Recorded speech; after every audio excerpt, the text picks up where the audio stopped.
ESPN made some post NFL draft free agency predictions for a lot of teams, including the Dallas Cowboys. And in my opinion, they handed the Cowboys, or they predicted the wrong free agent for the Dallas Cowboys. We'll talk about it on tonight's episode of ADC Sports Dallas Primetime. We will also explore a tweet that went viral asking which player in NFL history would you like to have had a injury-free career, and we'll sort of answer that question talking only about Cowboys players. And of course, it is Tuesday night, so that means one cool thing of the week is here. So without any further ado, let's get into it. Thank you for joining me. Do me a favor, hit the like button. Here we go.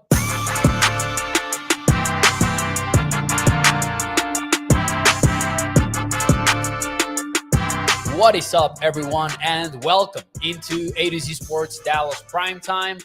I am your host, Mauricio Rodriguez, streaming with you live every Sunday through Thursday night at 8 p.m. Central here on Dallas On Demand Sports Talk Network.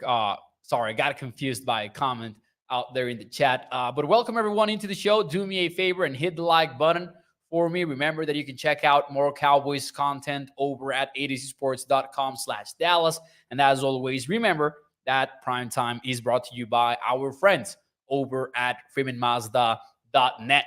We'll talk more about them and the ride of the week in a few moments here on the show. But before we do any of that, though, let's get into that ESPN prediction that I'm talking about.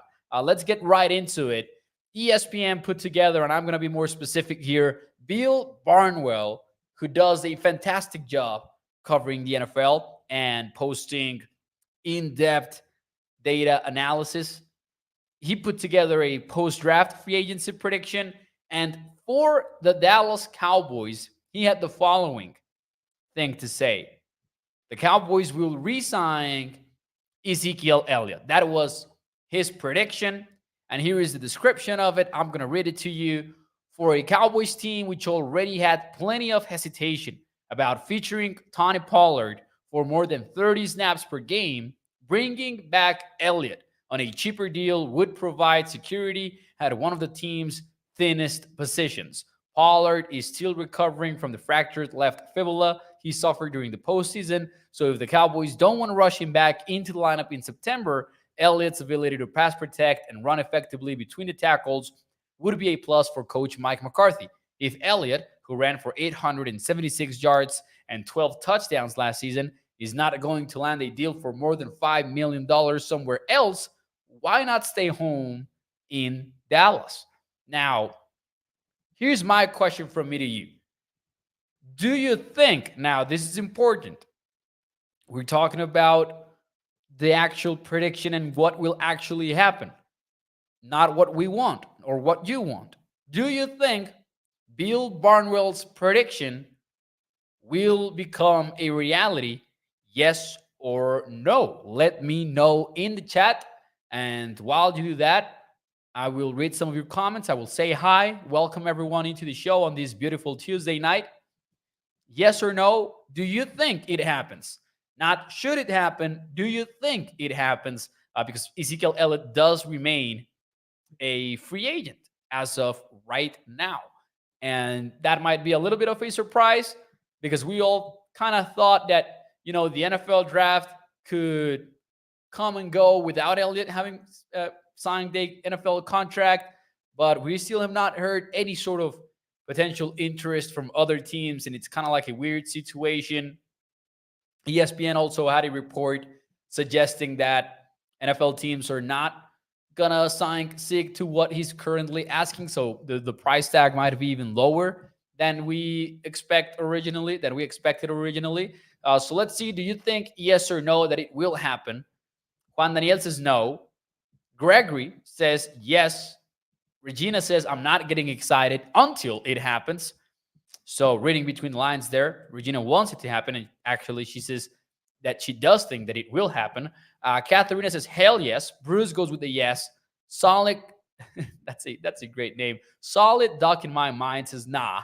Lance Bell goes with no. Toxic Tom says, no, I do not. If Mike wanted Sig, he never had left. I gotta admit though, I don't know how to feel about that because I've thought about it too. I've thought about it, and I actually thought about it today when putting together an article for a2csports.com. But my thing is the price tag was too high. So I'm not entirely sure if McCarthy would want Zeke on a cheaper deal. I would not rule that possibility. So I'm gonna go with. Oh, I'm sorry, Gregory. He said no. Um, I'm gonna go with no myself. I just don't see it happening. I mean, I do see how it could happen, right? It's obvious, like, the Cowboys did like Ezekiel Elliott, in my opinion. That's why we had heard or speculated about potentially both sides reaching a pay cut, but the Cowboys eventually did not want to do that even. That might be the most telling aspect of things, though. Maybe not that they released him because the price tag was too high, but they didn't even consider sitting down to maybe work out a potential pay cut. Maybe that's somewhat telling because, yeah, publicly the version might be we didn't want him to feel bad, but in a much more real sense, I would imagine that NFL teams would actually do that if that's what they intended to do, if that makes sense. I thought that maybe they would talk about that potential pay cut before releasing him. I thought maybe that was one of the most likely outcomes out of the entire situation. Now, having said all of that, man, I just don't see it happening. I think that the Cowboys have moved on. I think that they turned the page. I think that Jerry Jones, even though he did say, as Dominic says in the Facebook chat post NFL draft, that the Cowboys had not closed that door, maybe it's almost closed. And what I don't necessarily like is that when we talk about the Cowboys and Zeke reuniting, it seems like the main argument for that, and I say this with a little bit of pain because I did like Ezekiel Elliott as a fan since he joined the Cowboys in 2016, but it seems like the whole argument behind it is we need somebody to carry the workload. And I don't know if that is true. I don't know if, number one, if that is true. And number two, I don't know that's the reason why you want to sign a running back in the NFL in the first place. I think that's kind of a wrong reason to sign somebody. If the reasoning behind it is, as Bill Barnwell suggested in his article, to pass protect and to run effectively between the tackles, that's a whole different thing. But if it's about having somebody to relay the workload to while Tony Pollard comes back, I don't buy it. I don't buy the fact that the Cowboys need that. I think that you can split those carries between a running back committee that might not sound like foolproof, but that can get the job done, right? Whether it's Malik Davis in there or Rico Dowdle, Deuce Vaughn might not be the workhorse, but he might get involved as well, even as a 6th-round draft pick. Hunter Lipke, if the Cowboys look at him as more than a fullback, could also be getting involved.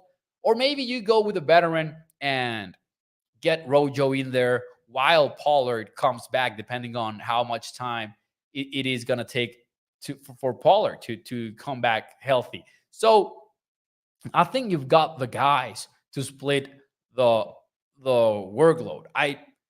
I'm not a fan of bringing Zeke back just because you want somebody to carry the workload. He's lost a step, and that is fair to say. We've gone over the numbers here on ADC Sports Dallas Primetime, but I would like to revisit them. In the first 3 full seasons of his career, Zeke had an average of close to 40 explosive runs per season. Explosive runs being defined as a 10-plus yard gain. And then over the last 3 seasons that he has played, that number has been cut nearly in half. He's clearly lost a step, and that is fair to say, as I'm saying.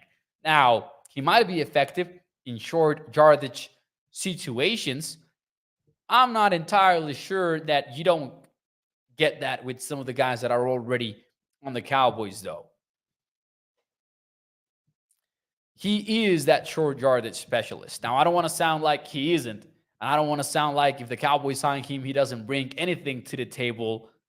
Because as Russell says, like Zeke did have 13 touchdowns and plenty of first downs because he is that short yardage specialist and he can be that power back for you. Now, I'm about to sneeze. Oh man, I didn't sneeze. Plot twist. We are a show full of plot twists right now. Excuse me for that. These allergies, man. It is allergy season, and not gonna lie, I've always hated allergy seasons because I've always been very allergic to everything, to the weather change, to I'm allergic to dogs. Damn, like just to keep it short. Anyways, now that I have vented about it, about my allergies, we can move on now. I will say this. I don't think that Zeke ends up being re-signed by the Cowboys. I wouldn't put money on it. Now, I named this video that ESPN predicted the wrong post-draft signing for the Cowboys because they did make an additional NFC East prediction that I wish they would have made for the Cowboys. And I wanted to touch on it too. And for the New York Giants, they predicted the signing of left guard Dalton Risner. He was with the Denver Broncos over the last 4 years, and he did something that the Cowboys seemingly don't have right now, and that is an experienced left guard. We've talked a lot about how the Cowboys' offensive line is going to be configured when the season starts. If Tyler Smith, let's keep it short, and let's say that if Tyler Smith is the Cowboys' projected left tackle, and I think there have been some significant hints here and there that it might be the case, then the Cowboys do not have a left guard as of right now. It's up for grabs. Maybe it could be Chuma Edoga. Maybe it could be Matt Farniok. Maybe it could be, and I kind of doubted that it would happen so quickly, but like Asim Richards, the 5th round pick, I don't see him as a starter in 2023, not in September at least, not until it is needed. But the Cowboys don't have a left guard. And Risner has provided quality play. I'm not going to say that he's elite. I'm not going to say that, he is a game-changing talent, but he has started 62 games for the Broncos over the last 4 years. And this is the key aspect of Barnwell's prediction that I think will interest many fans. Barnwell wrote, and I quote, "The Broncos signed Van Powers to replace Risner, who hasn't found a market.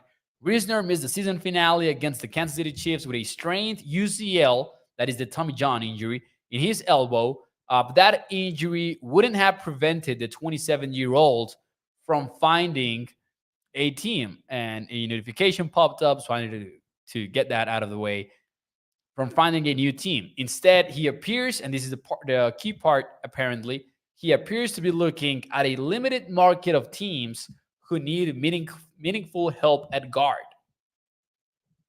And Barnwell projects something close to a 1-year deal for around $5 million.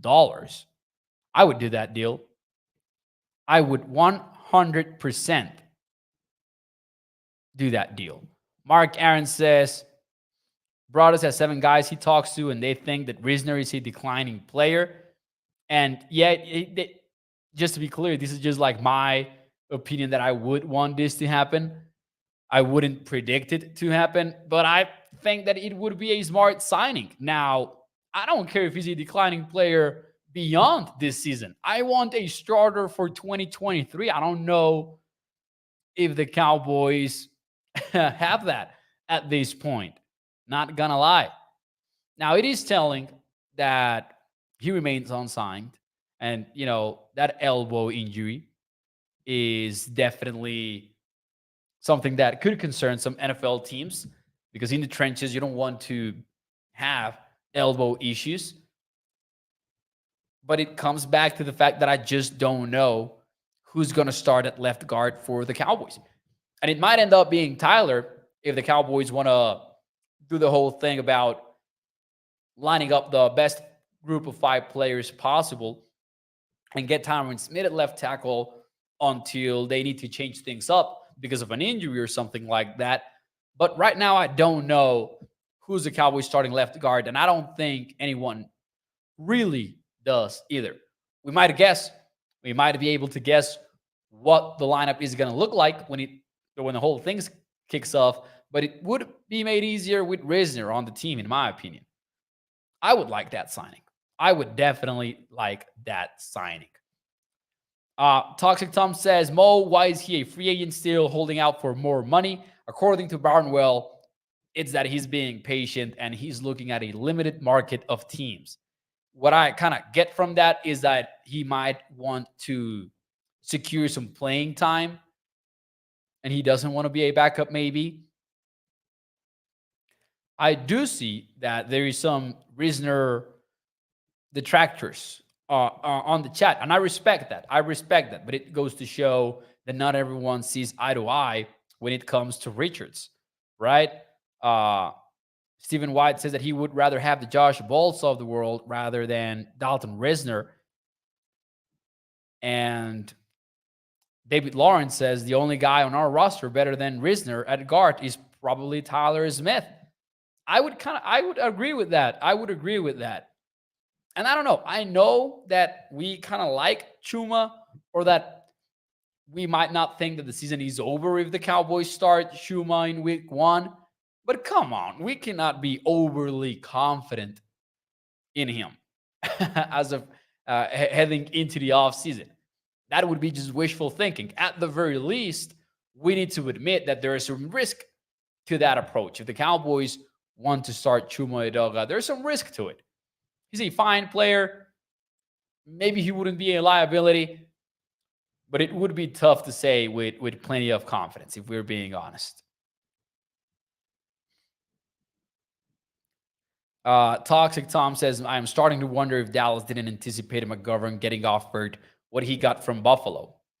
I know I didn't anticipate it. I know those numbers surprised me. I thought that McGovern got paid way more than I would have anticipated. But hey, you read about these NFL insiders around the league and these scouts and insiders that put out all of these sort of draft bust type articles.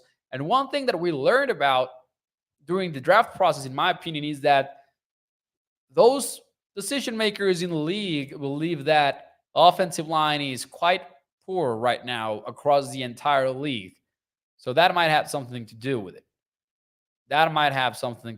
But anyways, Stephen White says Risner talks too much smack. We like our team. I don't care about him talking smack. Not gonna lie. I don't care about that. As long as it doesn't result in flags on the field for 15-yard penalties, I don't. Let him talk his smack. Anyways, let's move on a little bit here on the show. I wanted to have some fun with you tonight because it is May. So we're not gonna make it through May without segments like this. And not gonna lie, they're fun to me. I have a lot of fun thinking about these sorts of hypotheticals. But there was one tweet that went viral on social media this week, and it's a simple question, but a fun one. The question was, you can choose one player to have an injury-free career. Who is it? Now, let's open it up to the entire NFL first, and then we'll dive into the Cowboys. Let's open it up to the entire NFL. Who would be your pick? You can choose one player to have an injury-free career. Who is it? Because I'm not going to lie, when I saw that tweet and I started seeing some of the replies, I got pissed and I was yelling at my phone because I couldn't believe that people were replying something different than my own answer. You know, sometimes somebody can be, we can all be proud and dumb like that. I was like, come on. What you talking about, OBJ? Because the picture of the original tweet was OBJ, which I think was absolutely ridiculous. But some people were talking about J.J. Watt, and I was like, I see what you mean, but also J.J. Watt already had a Hall of Famer career. So I didn't see the merit to that. My pick, my final pick, and what I think is a correct answer to that question was Greg Cook, quarterback for the Cincinnati Bengals, that Bill Walsh described as the best quarterback he's ever coached, the best talent that he had coached. This is the man that built the West Coast offense and that coached Joe Montana and that coached Steve Young. And he's telling us Greg Cook was the guy. And his career was obviously destroyed by the injuries. To me, that's the correct answer. That's my final vote. Greg Cook would be it to me. Now, I also thought about Andrew Luck, and I also thought about Bo Jackson. Those three would round up my top three. I might put Bo Jackson ahead of Andrew Luck, but I just lean towards Luck because of the era that it happened in and maybe the position too. I just wonder if he would have delivered as the expectations were so crazy with him and he was like the next Brady, the next Peyton Manning. I wonder if he really was going to turn out to be that. That was my answer. Let's see what you have to say, though, because I've seen some cool answers here. Gregory says Bo Jackson. That's a good one, man. I love Bo's story. Toxic Tom says Bo Jackson, easy answer too. Mark Aaron says that he agrees it has to be Bo Jackson. Cowboys Chris, I like how Cowboys Chris interpreted this question. He's playing it safe. He's saying, you know what? If you could secure it to me, give me Micah. I know that he has not been injured, but just guarantee me that Micah is going to be fine. So that was a funny answer there. Romo says David Lawrence. Ryan Knoll for Toxic Tom. Megatron for Bruce got the toxic use. Ooh, Megatron is a spicy one. I like it. Great answer, Mo, says Toxic Tom. Hey, thank you. Very, very old school. He won an NFL MVP. Yeah, I'm proud of my answer. We're not gonna lie. Bo knows Mo, says Toxic Tom. Yep, Bo knows Mo. Who else here that I missed? Yeah, I think Bo Jackson might be the correct answer here. However, let's turn this into a Cowboys question. If you could pick any player, just one Cowboys player to have an injury-free career all time, who is it? Let me know in the chat. I'll give you my top three. But before I do that, let me talk to you about our friends over at freemanmazda.net, because the ride of the week is here. And remember, Freeman Mazda, a family-owned business, has been so for over 65 years. And you get A-plus customer service when looking through their wide range of new and used vehicles at their car dealership in Irving, Texas, or through their website at freemanmazda.net. In there, you can see the features of every car. You can look at pictures of the inside and outside of every vehicle. And as we do around this time here on Prime Time, it is time for us to dive into the Freeman Mazda Ride of the Week. In this case, it is the 2023 Mazda CX-5 2.5S Select All-Wheel Drive. This one starts at $29,910. It's got all-wheel drive. It's got a blind spot monitor, rain-sensing wipers, game-changing Apple CarPlay/Android Auto, and a fuel economy of 24 miles per gallon in the city. That goes up to 30 when you are on the highway. So make sure you check out the ride of the week over at freemanmazda.net. There you go. What's your pick? You can choose one player to have an injury-free career. Who is it? Let's see what you've got for me in the chat. Sean Lee for David Lawrence. I like that answer. Travis Frederick for Toxic Tom. Des Bryant for Bruce. Oh, Des Bryant or Sean Lee? That's an interesting answer. I like it. Tommy says Romo, we would have won the Super Bowl in 16 had he been healthy. For Cowboys is Katharina, Aikman, Romo, Dak. Aikman is a good answer. Aikman is a good answer. Spoiler alert, I left him off of my top 3 just because of the career that he already had. But it's a great answer, in my opinion, because you can talk about those lost years that maybe could have been more. Gregory says Des is good too. Terrence Newman for David Lawrence. Here is my top 3, and I don't have graphics for it. Ryan is bringing the questions. He has asked about global warming, and now he's asking who would win the 97 Bulls versus today Dallas Cowboys in the NFL. I am inclined to say the Bulls. I'm just kidding. But all right.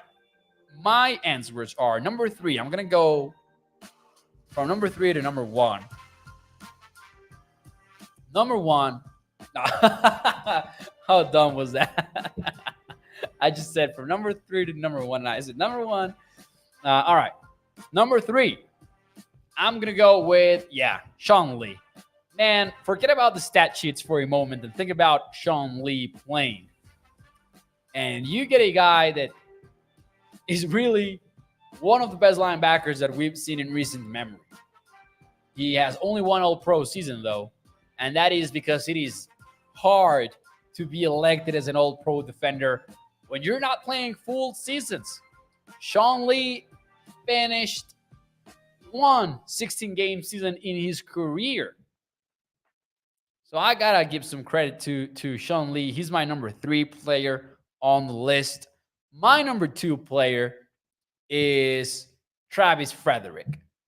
It's easy to lose sight of this, but if Travis Frederick hadn't Travis Frederick retired before turning 30 years of age in 2020 after recovering from Guillain-Barré syndrome, if I'm pronouncing that right, I'm not going to lie. But if he had not retired then, Frederick would be your starting center for the 2023 season. I don't think there's any question about that. I think he would have remained a Cowboy, and I think he would have been held in the same light that we hold Zach Martin, if we're being real here. I think he would have a case to be considered the best center in the NFL. Yes, even with Jason Kelce in the league, I think that debate would exist. And I think that his career path would be a straight line into the Pro Football Hall of Fame in Canton, Ohio. So I think that Frederick has to be number 2 or number 1 on that list. Unfortunately, it was a short-lived career. He's doing great. He's doing awesome stuff for the community, obviously, with his foundation. But Travis Frederick, to me, goes at number 2. And I know this is the most basic answer ever, but there are too many seasons to wonder about. So Tony Romo is my number 1. I wonder about the 2010 season. I wonder about 2013. I wonder about 2015. And I even wonder about 2016 because the Cowboys picked Ezekiel Elliott in order to help out Romo in 2016. So I do wonder what Romo's career would have looked like with more options here and there throughout his career, because the injuries, destroyed it in many situations. So I'm going to go with Romo. Honorable mentions that I included in my article. I included Michael Irvin, and obviously he had a Hall of Fame career, but it just sucks that he had to retire because of an injury. So just for that, I wanted to include him in my honorable mentions. Tyron Smith, didn't feel like including him in my top 3 because, he already had a very good career even with the injury. So I don't think that it would have made a ton of difference. And who else was in my honorable mentions? Because I had 3. I considered Miles Austin. David Lawrence is mentioning Austin's hamstrings. That's a good answer right there. I considered it. I don't think that I included him though in my mentions. Let me double check. I already forgot, man. My memory sucks. Yeah, it was Miles Austin. Damn it. I just opened up the article. Troy Aikman, Matt Johnson, Jamil Chowers. We're getting all sorts of answers right now. Anthony says, I'm first pick that I would go. The first pick that I would go with is running back Tony Dorsett and wide receiver Jerry Rice. And then my third choice would be very hard because I would choose quarterback Troy Aikman, says Anthony. That makes sense to pick Aikman. Not going to lie. It does make sense to pick Aikman. Bob Sanders, his sneaky answer to Terrence Williamson's hands for Bruce. Fun question to think about in May, in my opinion, and I wrote an article about it on adcsports.com/Dallas. It had to be a segment for us tonight. That tweet has like over 16 million views, by the way. Before we get out of here, though, it is time for us to get into the one cool thing of the week. With this, we'll close out the show. For those of you who are new here, this is where you share your one cool thing of the week on the Facebook chat, on the YouTube chat. It can be something personal, something professional, sports related, non-sports related, whatever you want it to be. Let me know in the chat what's your one cool thing. Mark Aaron says the Dallas Stars. A hockey answer right here. I know that Dallas Star fans are pretty excited about what's going on in the NHL. I personally do not follow it very closely. I'm going to keep it real with you tonight. But definitely exciting for Dallas sports. My one cool thing, and I'm cheating because I already talked a little bit about it last week, but I'm going to do it again. In Mexico's Pro Football League, the LFA, the Caudillos de Chihuahua, which are my home team, and I worked with them doing some public address announcement during the games. They went undefeated. First ever undefeated season in the LFA, 10-0. Amazing games. They're the number one seed, so they get a direct berth for the semifinal. We're getting the wild card round this weekend, and then 1 week after that, it will be the semifinal. It's in Chihuahua. And then the bowl, which is called Mexico Bowl number 6, it's going to be here too. That was predetermined before the season started. So that is also cool. That's my one cool thing of the week. I'm excited about that. Gregory says the Dodgers are rocking this month, says Gregory. That's his one cool thing. Katharina. Ooh, I love this one. Somebody that loves finances. I love this one. Katharina says, I will be cashing out one of my investments this week. Very excited. That has to be exciting, especially if it is a long-term investment. That has to be a nice feeling. Toxic Tom says, Mo last week saw Cedric Mullins hit for the cycle. Also, the Yankees are chicks. I don't appreciate the second part of that one cool thing, but I do appreciate the first one. Watching a cycle in baseball is pretty cool. Double R. Oh, I appreciate the love, Double R. He says, you are the one cool thing. Hey, man, I appreciate it. Y'all are too. If the Lakers win tonight, says Gilbert, yes, sir, we've got some NBA going on, semifinals. Exciting. What if Quincy... Oh, Mark Arrow, you're wrong for that. You're wrong for that, sir. Yeah, Cameron says, I'm just happy talking football. The NFL doesn't ever go away. It's the perfect market with the perfect sport. Hey, I feel you, especially with, the show. It is on a daily basis. It is pretty fun to do it. Sometimes we can just keep it simple and talk about hypotheticals that are never going to happen and have some fun with it. El Pipiri Pau, and this will be the last one. Shout out to El Pipiri Pau, by the way. He follows like 3 different shows of mine, and I couldn't appreciate that more. That's another one cool thing for me, man. Y'all support is amazing. Being out of town for 2 months, says El Pipiri Pau, but God willing, I'll be back home in 3 days before my daughter's 6th birthday. That's a one cool thing, man. Wishing you the best, El Pipiri Pau. Wishing you the best. Thank you so much for tuning in to ADC Sports Dallas Primetime. Quick answer to a quick question. T.Y. Hilton not on the Cowboys roster. He remains a free agent. Probably will remain a free agent for a while too. We'll see new training camp what happens. Thank you, everyone. Thank you for tuning in. Thank you for the fake birthday wishes. I appreciate that too. I will see you tomorrow night, 8 p.m. Central. Thank you so much. Remember that Primetime is brought to you by our friends over at freemanmazda.net. Muchísimas gracias. Nos vemos mañana, 8 de la noche.